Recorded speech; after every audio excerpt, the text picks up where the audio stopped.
Daily Words of God. All of the work done throughout the 6,000-year management plan has only now come to a close. Only after all of this work has been revealed to man and carried out in the midst of mankind will humanity know all of God's disposition and what He has and is. When the work of this stage has been fully completed, all mysteries not understood by man shall have been revealed. All truths previously not understood shall have been made clear, and the human race shall have been told of their future path and destination. This is the whole of the work that is to be done in the present stage.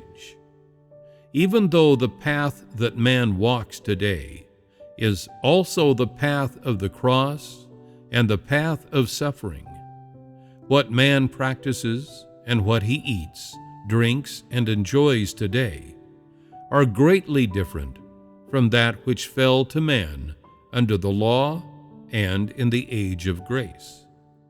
What is asked of man this day is unlike that in the past, and even more unlike that asked of man in the age of law.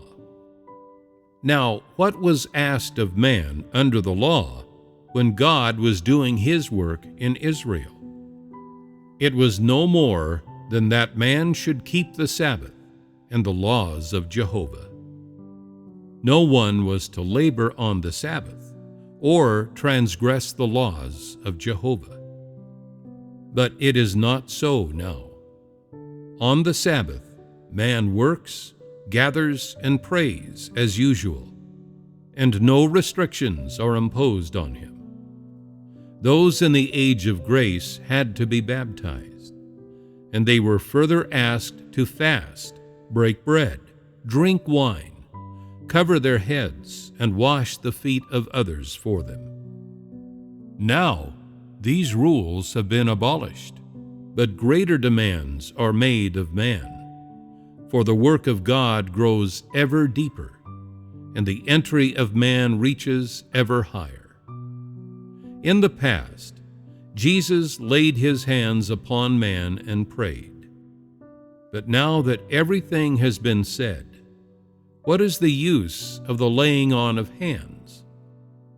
Words alone can achieve results. When He laid His hands upon man in the past, it was to bless man and also to heal him of his diseases. This was how the Holy Spirit worked at that time, but it is not so now. Now, the Holy Spirit uses words in order to work and achieve results. His words have been made clear to you, and you should put them into practice just as you have been told. His words are His will. They are the work He wishes to do.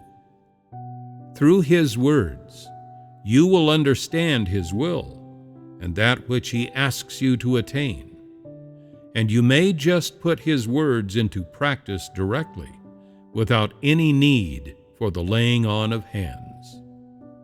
Some may say, "Lay your hands upon me. Lay your hands upon me that I may receive your blessing and that I may partake of you." All these are outdated practices from the past, now obsolete, for the age has changed. The Holy Spirit works in accordance with the age, neither at random nor in conformity to set rules. The age has changed, and a new age necessarily brings with it new work. This is true of every stage of work, and so His work is never repeated. In the age of grace, Jesus did a fair amount of that kind of work, such as healing sickness, casting out demons, laying His hands upon man to pray for him, and blessing man. However, to do so again would be meaningless in the present day.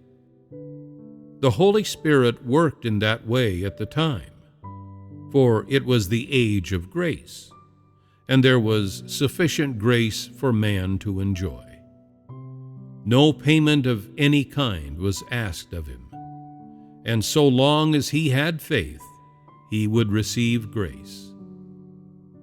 All were treated very graciously. Now the age has changed, and the work of God has progressed further. It is through chastisement and judgment that the rebelliousness of man and the unclean things within man will be purged away.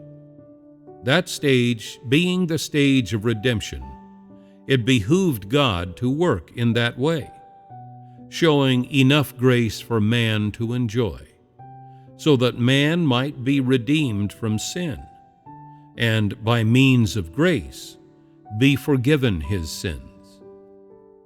This present stage is to expose the unrighteousness within man by means of chastisement, judgment, the smiting of words, as well as the discipline and revelation of words, so that humanity may afterward be saved. This is work more in depth than redemption. The grace in the age of grace was sufficient for man's enjoyment. Now that man has already experienced this grace, he is no longer to enjoy it. This work is now past its time and is no longer to be done. Now man is to be saved through the judgment of the Word. After man is judged, chastised, and refined, his disposition is thereby changed. Is this not all because of the words I have spoken? Each stage of work is done in line with the progress of the whole human race and with the age. The work is all significant, and it is all done for the sake of the final salvation, that mankind may have a good destination in the future, and that humanity may be classed according to kind in the end.